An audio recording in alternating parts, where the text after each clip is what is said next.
Não me liga mais, Henrique. Eu não sou sua propriedade. Ele respirou fundo, ouviu a música alta ao fundo da chamada, ouviu risadas que não pertenciam a uma mulher visitando a mãe, e respondeu com uma calma que assustaria qualquer pessoa que o conhecesse de verdade. Perfeito, Camila. Então também não volte para casa como se nada tivesse acontecido. Antes que ela pudesse dizer outra palavra, Henrique Barreto desligou. Naquele instante, Camila Andrade ainda achava que tinha vencido uma discussão. Achava que o silêncio do marido era fraqueza. Achava que podia sair de casa, mentir, viajar com outro homem e voltar quando quisesse, como se o casamento fosse apenas uma porta aberta esperando por ela. Mas ela estava errada. Muito errada. Porque o que Henrique fez depois não envolveu gritos, escândalos ou ameaças. Ele simplesmente começou a apagar, com paciência e precisão, cada espaço que ela ainda ocupava na vida dele. E quando Camila finalmente entendeu, já era tarde demais. Mas antes de continuar, eu quero saber. Se sua esposa dissesse que não é sua propriedade enquanto estivesse escondendo uma traição, você tentaria conversar ou fecharia a porta de vez? Deixe sua opinião nos comentários. Tudo começou em uma tarde abafada de quinta-feira, na casa onde Henrique e Camila moravam, em Vitória da Conquista, no interior da Bahia. O sol já começava a perder força quando Camila entrou na sala de jantar. O cheiro de frango assado com batatas ainda estava no ar, uma refeição simples, mas feita do jeito que Henrique gostava depois de um dia longo no escritório de engenharia onde trabalhava. Ele estava sentado à mesa, com as mangas da camisa dobradas, o rosto cansado e os olhos atentos. Camila ficou de pé por alguns segundos, como se procurasse coragem. Tinha as mãos unidas na frente do corpo, mas não olhava diretamente para ele. Seus olhos fugiam para a janela, para o corredor, para qualquer lugar que não fosse o rosto do marido. O jantar começou com assuntos vazios. Ela falou da vizinha que havia comprado um carro novo, comentou sobre uma planta que precisava ser trocada de vaso, perguntou como tinha sido o trabalho dele. Mas Henrique conhecia Camila. Depois de 5 anos de casamento, ele sabia quando ela estava apenas conversando e quando estava preparando uma frase. Havia algo ensaiado no tom dela. Algo calmo demais. No meio da refeição, ela limpou a garganta e disse: Henrique, eu preciso te falar uma coisa. Ele pousou o garfo devagar. Estou ouvindo. Ela respirou fundo. Eu ando muito cansada. Sinto que minha vida virou uma repetição. Casa, mercado, cozinha, família, contas, tudo igual. Eu preciso de um tempo para mim. Henrique permaneceu imóvel. Que tipo de tempo? Ela se apressou, como se já tivesse treinado aquela resposta muitas vezes. Uma viagem curta. Uns 15 dias. Eu e algumas amigas estávamos pensando em ir para Itacaré. Só para descansar, respirar, colocar a cabeça no lugar. Nada demais. Henrique estreitou os olhos, não por raiva, mas por atenção. Quais amigas? Lívia, Renata, talvez Patrícia. Ela respondeu rápido. A gente fala disso há meses. Você sabe como eu tenho me sentido presa. Eu preciso viver um pouco, Henrique. Ele se recostou na cadeira. Preso é quem está em uma cadeia, Camila. Você está em um casamento. E casamento não é uma prisão, mas também não é uma pousada onde cada um entra e sai sem dar explicação. Ela empurrou o prato alguns centímetros para frente. Está vendo? É exatamente disso que eu estou falando. Você acha que tudo precisa da sua autorização? Não, ele respondeu com calma. Eu acho que decisões grandes precisam de conversa. Você quer sair de casa por 15 dias, ir para outra cidade, sem que eu participe da decisão. Isso não é liberdade. Isso é falta de respeito. Camila soltou uma risada curta, fria. Você fala como se eu estivesse pedindo permissão para respirar. Eu estou falando como marido, ele disse. Não como dono. Ela se levantou de repente, pegando a taça de vinho. Mas age como dono. O som da taça batendo na bancada da cozinha foi seco. Henrique levantou-se e a seguiu, parando na porta. Se você precisa de um dia para visitar sua mãe, vá. Se precisa passar um fim de semana com sua família, tudo bem. Mas desaparecer por 2 semanas, sem motivo claro, dizendo que é só para se encontrar, não. Isso eu não aceito. Ela se virou, com os olhos duros. É só Itacaré, Henrique. Todo mundo viaja. Todo mundo tem direito a uma pausa. Todo mundo também tem direito à verdade, ele respondeu. E você não parece estar me contando a verdade inteira. O silêncio que veio depois foi pesado. A geladeira zumbia. Um carro passou devagar na rua. Camila desviou o olhar, e esse pequeno gesto disse mais do que uma confissão. Você é impossível, ela murmurou. Talvez, respondeu ele. Mas eu sempre fui claro. Ela subiu as escadas sem dizer mais nada. Henrique ficou sozinho na cozinha, parado, olhando para o corredor. Ele não sentia raiva. Raiva teria sido simples. O que ele sentia era aquela dor quieta que vem quando um homem percebe que a pessoa ao lado dele já começou a ir embora muito antes de arrumar as malas. Mais tarde, ele a encontrou no sofá, iluminada pela tela do celular. Ela digitava rápido e sorria de um jeito que não sorria mais para ele havia meses. Quando percebeu a presença dele, apagou a tela. Você realmente não vai me apoiar? Perguntou. Não, ele disse. Não vou apoiar uma mentira. O rosto dela mudou. Então é isso? Agora eu sou mentirosa. Henrique ficou alguns segundos olhando para ela. Eu espero estar errado. Ela riu, mas foi uma risada sem força. Você precisa aprender que eu não sou sua propriedade. Ele não respondeu. Apenas virou-se e subiu para o quarto. Cada degrau parecia encerrar alguma coisa dentro dele. Nos dias seguintes, a casa mudou. Não de aparência, mas de respiração. Camila passou a falar menos. Henrique também. Ela tentava agir normalmente, preparava café, perguntava sobre o trabalho, ligava a televisão. Mas tudo nela parecia atrasado, como uma atriz que esqueceu metade do papel. Henrique observava sem pressionar. Ele não discutia, não implorava, não fazia perguntas inúteis. Apenas guardava cada detalhe. Na manhã da semana seguinte, Camila acordou cedo. Fez café para ele, beijou seu rosto e disse, com uma doçura cuidadosamente construída, hoje vou passar na casa da minha mãe. Talvez eu demore um pouco. Henrique levantou os olhos da xícara.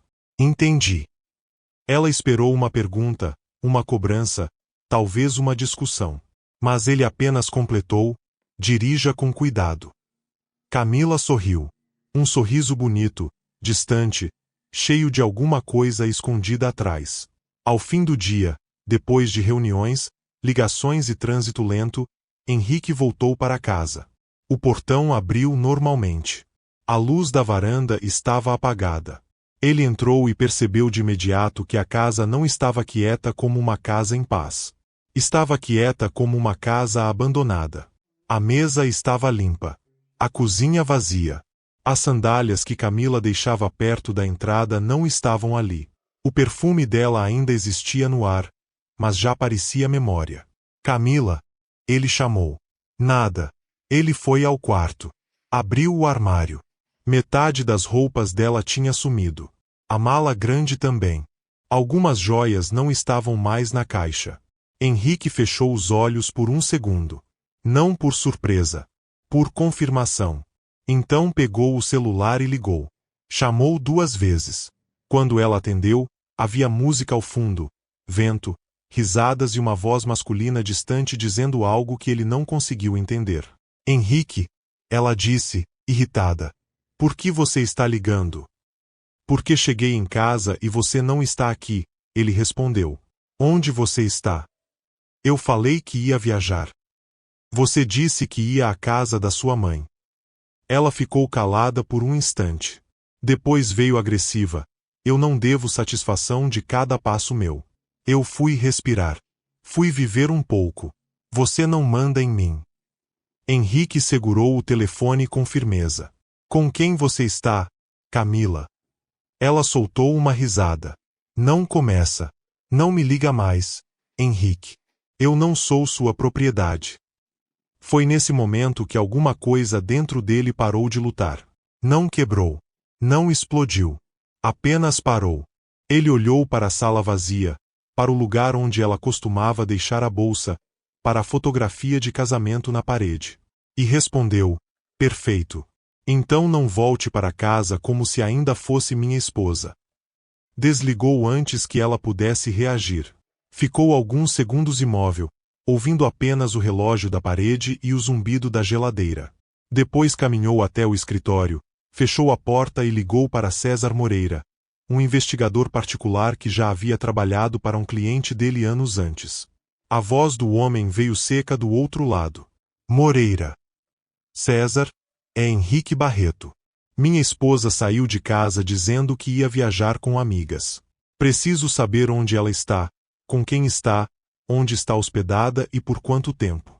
Só quero provas obtidas legalmente. Nada de invasão, nada de exagero. Fotos em locais públicos, registros, horários e relatório. Entendido, respondeu César. Cidade: Itacaré. Quero urgência. Quero a verdade antes do fim de semana. Henrique desligou, apagou a luz do escritório e ficou diante da janela. A rua estava calma. As casas vizinhas tinham televisões ligadas, famílias jantando, vidas continuando. A dele também continuaria. Só que de outro jeito. Naquela noite, ele lavou a caneca favorita de Camila, aquela que ainda tinha uma marca de batom na borda. Lavou com cuidado, colocou no escorredor e apagou as luzes da casa uma por uma. Não era um gesto de carinho. Era um ritual de despedida. À meia-noite, sentado no sofá, Henrique olhava para o teto enquanto lembranças vinham sem pedir licença. O dia do casamento, a primeira casa, as promessas, as dificuldades vencidas, os planos que agora pareciam ter pertencido a outro homem. Então ele sussurrou para si mesmo: ela não sabe o que começou. E, a centenas de quilômetros dali, em uma varanda de pousada diante do mar, Camila ria com uma taça na mão, acreditando que tinha conquistado liberdade. Ela não sabia que liberdade sem respeito tem um preço alto. Na manhã seguinte, Henrique não ligou. Não mandou mensagem. Não perguntou onde ela tinha. Dormindo. Foi ao trabalho, cumpriu reuniões, revisou projetos e assinou documentos com uma concentração fria. Sua assistente percebeu que ele estava diferente. Antes, ele costumava cantarolar baixinho enquanto trabalhava. Agora, tudo nele era silêncio e precisão. No terceiro dia, pouco antes do meio-dia, um envelope chegou ao escritório. Um rapaz de jaqueta escura entregou e foi embora sem fazer perguntas. Henrique trancou a porta antes de abrir. Dentro havia fotografias nítidas. Camila em uma varanda de frente para o mar, ao lado de um homem alto, de camisa clara e relógio caro. Em uma imagem, ela apoiava a cabeça no ombro dele. Em outra, segurava sua mão enquanto os dois entravam em uma pousada. Em outra, sorria como Henrique não a via sorrir havia muito tempo. No fundo do envelope havia também um pendrive e um relatório impresso. Henrique conectou o pendrive ao notebook. O primeiro vídeo mostrava Camila saindo de um carro com o homem. O nome dele aparecia no relatório: Rogério Dantas, empresário de Ilhéus, separado, conhecido por frequentar pousadas da região. O vídeo seguinte mostrava os dois na recepção. Ela usava um vestido branco que Henrique havia comprado no último aniversário de casamento. A mão de Rogério estava na cintura dela. Depois, na varanda, ele afastava uma mecha de cabelo do rosto dela. O beijo veio lento, sem pressa, sem vergonha. Henrique assistiu até o fim. Não havia imagens íntimas, nenhuma invasão de quarto, nada ilegal. Apenas o suficiente para destruir qualquer mentira. Horários, notas de restaurante, entrada na pousada, fotos em áreas comuns, testemunhos discretos.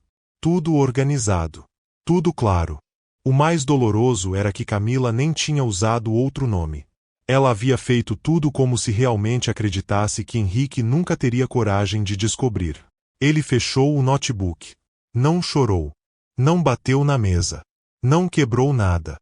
O amor, quando morre de verdade, às vezes não faz barulho. Só vira documento. Ele ligou para César. Recebi tudo. Sinto muito, disse o investigador. Não sinta, respondeu Henrique. Eu precisava da verdade. Quer que eu continue acompanhando? Não. Já basta. Houve uma pausa. Henrique, vejo esse tipo de coisa há anos. A maioria dos homens desaba quando recebe as provas. Henrique olhou para as fotos espalhadas sobre a mesa.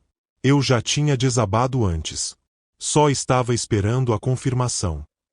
Depois da ligação, ele abriu a agenda e escreveu uma única palavra no topo da página. Encerramento. Abaixo dela, começou uma lista. Advogado. Banco. Fechaduras. Pertences. Comunicação formal. Nada de impulso. Nada de vingança cega. Só ordem. Na manhã seguinte, ligou para o advogado, Dr. Marcelo Valença, um antigo colega de faculdade que cuidava de assuntos patrimoniais da família. Henrique, quanto tempo? Disse Marcelo. O que aconteceu? Preciso iniciar um divórcio, respondeu Henrique. Discreto, rápido e bem feito. O advogado ficou sério. Há provas. Adultério. Tenho fotos, relatório e registros. Tudo obtido em locais públicos. Também tenho nosso pacto antenupcial e a documentação da casa. A casa é bem particular seu, certo? Sim. Comprei antes do casamento. Está documentado. Então vamos fazer corretamente. Eu preparo uma petição inicial de divórcio, junto com pedido de preservação de patrimônio e comunicação formal. Mas entenda uma coisa: isso não fica finalizado em um dia. O que posso fazer agora é deixar tudo pronto, assinado por você, protocolado e notificado. É isso que eu quero, disse Henrique. Sem espetáculo. E os cartões? Ela usa cartões adicionais da minha conta e acesso compartilhado para despesas domésticas. Você pode cancelar os cartões adicionais e trocar senhas, desde que não retenha bens pessoais dela nem haja com ameaça. Faça tudo documentado. Henrique anotou cada orientação. Aquilo tornou a história mais fria, mas também mais real. Ele não queria agir como um homem descontrolado. Queria agir como alguém que não deixaria a própria vida nas mãos de quem já havia quebrado sua confiança. No fim da tarde, chamou um chaveiro. Quando o homem chegou, perguntou de brincadeira: mudança ou separação? Henrique respondeu apenas: segurança. As fechaduras foram trocadas na porta principal, nos fundos e na garagem. Como a casa era bem particular dele, e como o advogado havia recomendado proteger o imóvel enquanto o processo começava, Henrique guardou a nota do serviço e fotografou tudo. Cada giro da chave de fenda parecia encerrar uma parte da história. Depois, entrou no quarto do casal. A penteadeira de Camila ainda estava cheia de perfumes, cremes e pequenas coisas que pareciam inocentes demais para pertencer a uma mentira tão grande.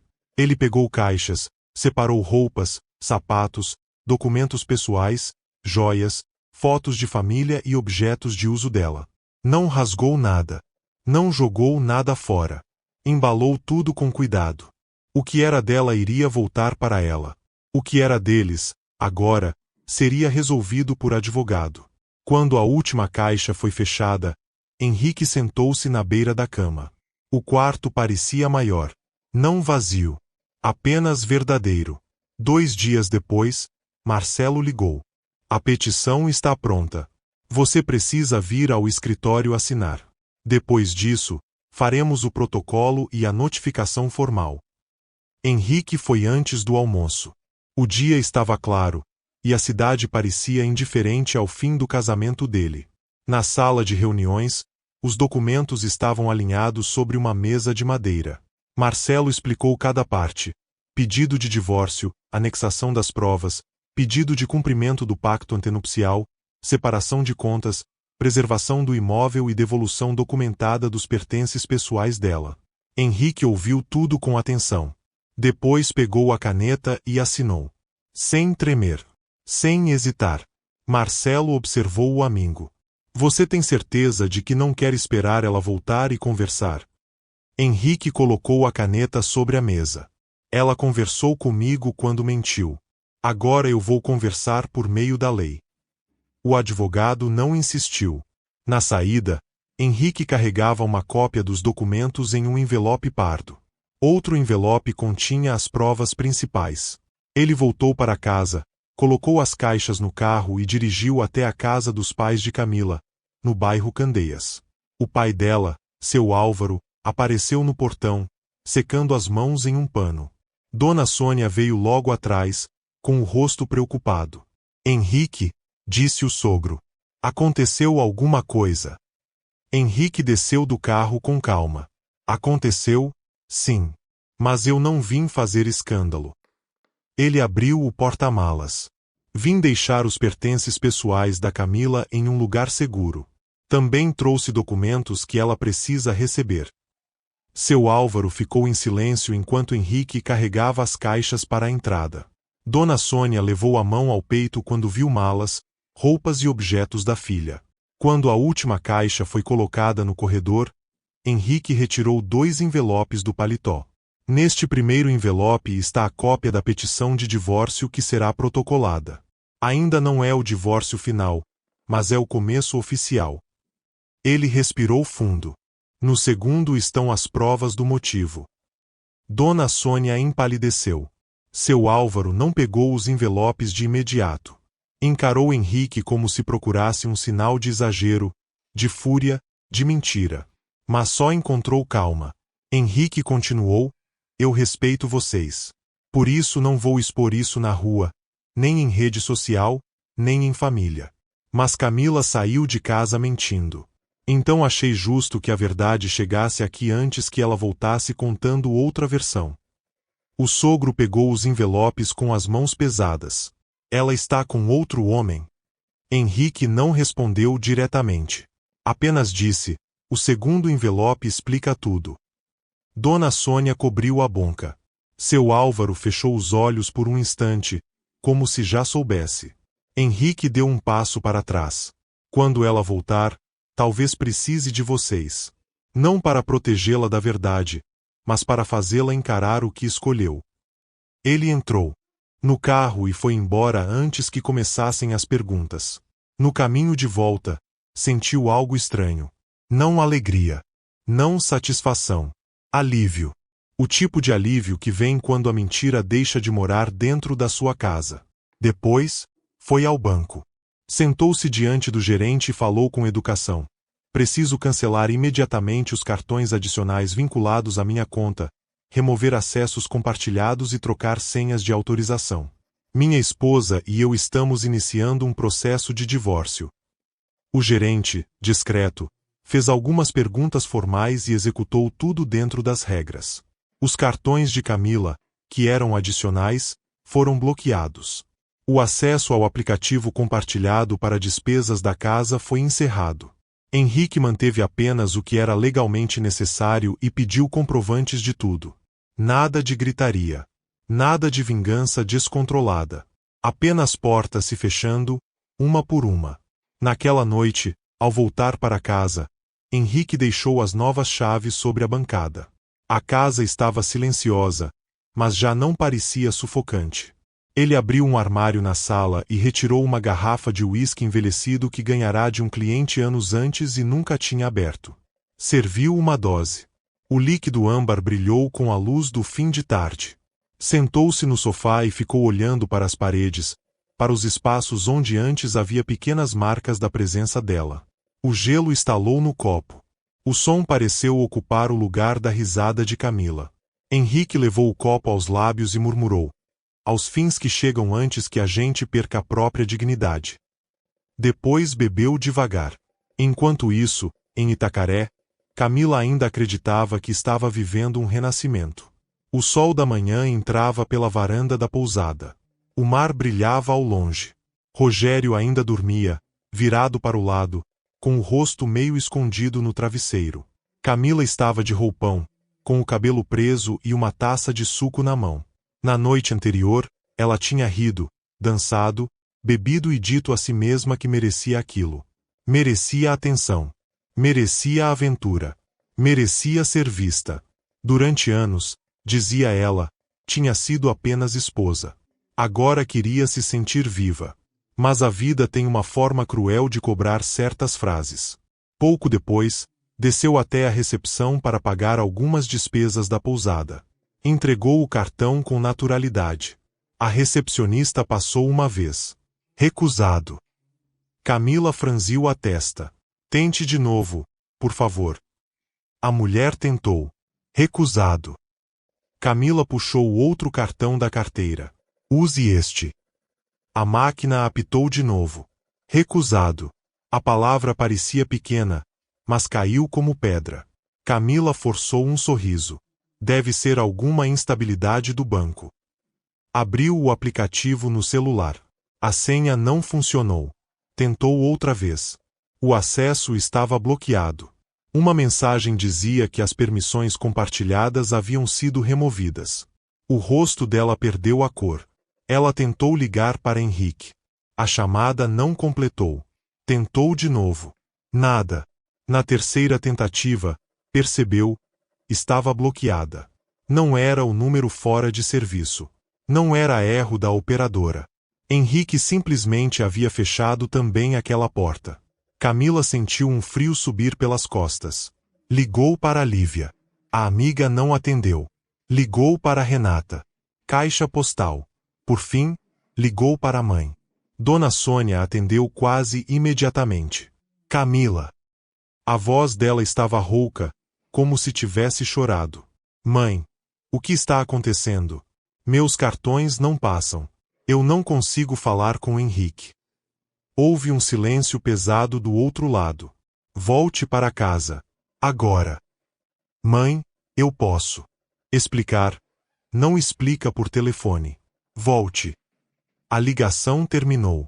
Camila ficou parada no corredor da pousada, segurando o celular, enquanto a recepcionista fingia não ouvir.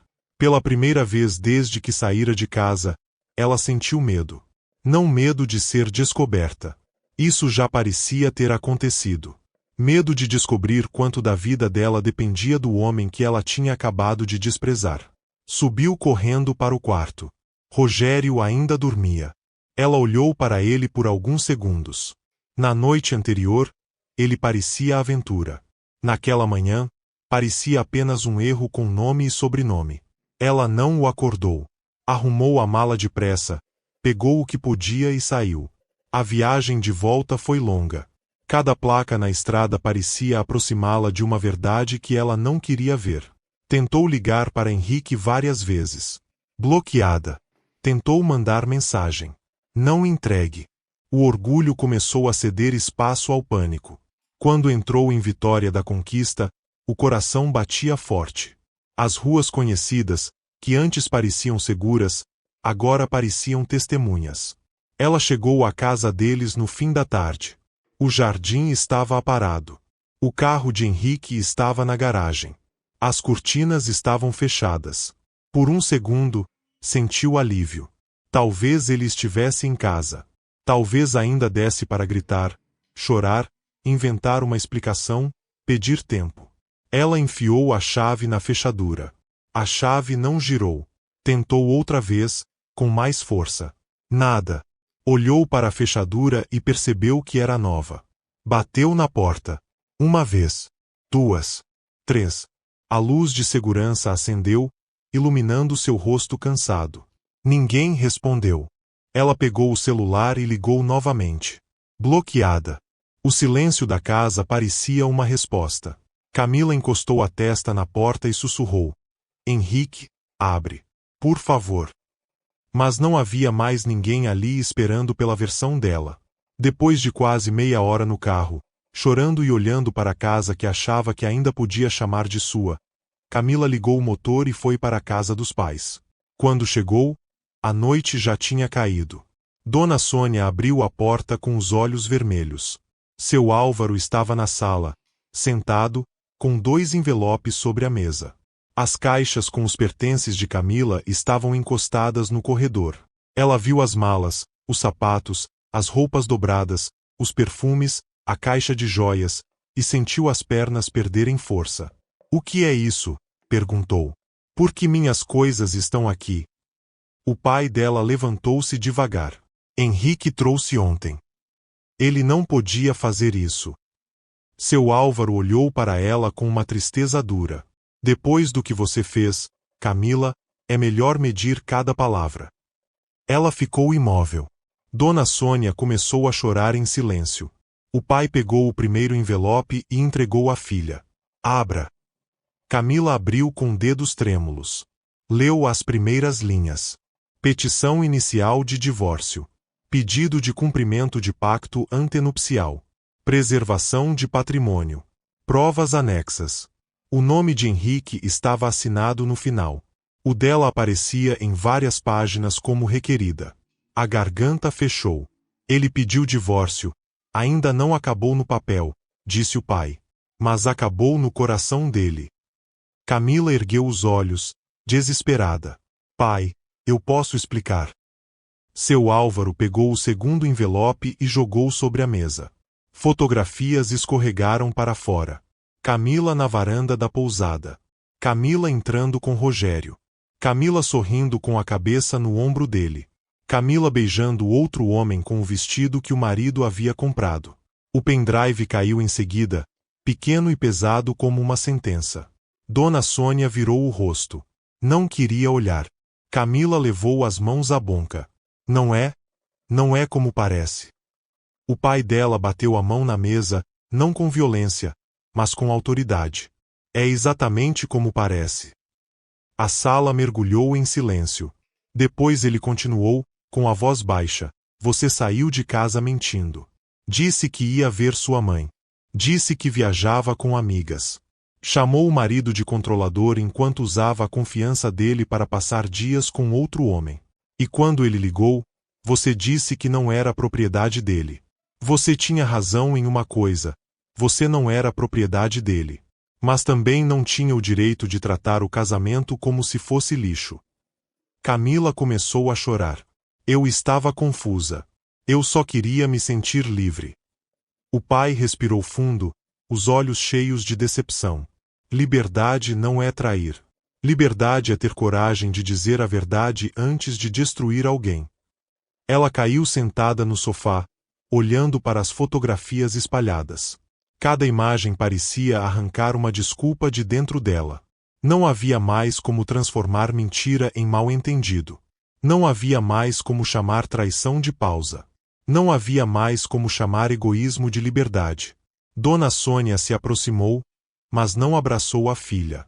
Apenas disse, com a voz quebrada, Henrique deixou seus pertences aqui porque não quis te humilhar. Ele poderia ter feito escândalo. Poderia ter contado para todos. Mas ele escolheu silêncio. Camila chorou mais forte. Naquele momento, entendeu que o silêncio de Henrique não era ausência. Era decisão. Ele não estava esperando uma explicação. Não estava preparando uma briga. Não estava pedindo que ela voltasse. Ele já tinha ido embora por dentro, antes mesmo de ela voltar pela estrada. Nos dias seguintes, Camila tentou falar com ele por mensagens de outros números. Henrique não respondeu. Toda a comunicação passou a ser feita pelo advogado. Ela tentou dizer que tinha sido um erro, que Rogério não significava nada, que estava carente, que se sentia invisível. Mas nenhuma frase conseguia desfazer as fotos. Nenhum choro conseguia apagar o beijo. Nenhum arrependimento conseguia devolver a confiança ao lugar onde ela mesma havia colocado uma mentira. Henrique seguiu sua vida em silêncio. Não comemorou a queda dela. Não publicou indiretas. Não explicou para vizinhos. Não transformou sua dor em espetáculo.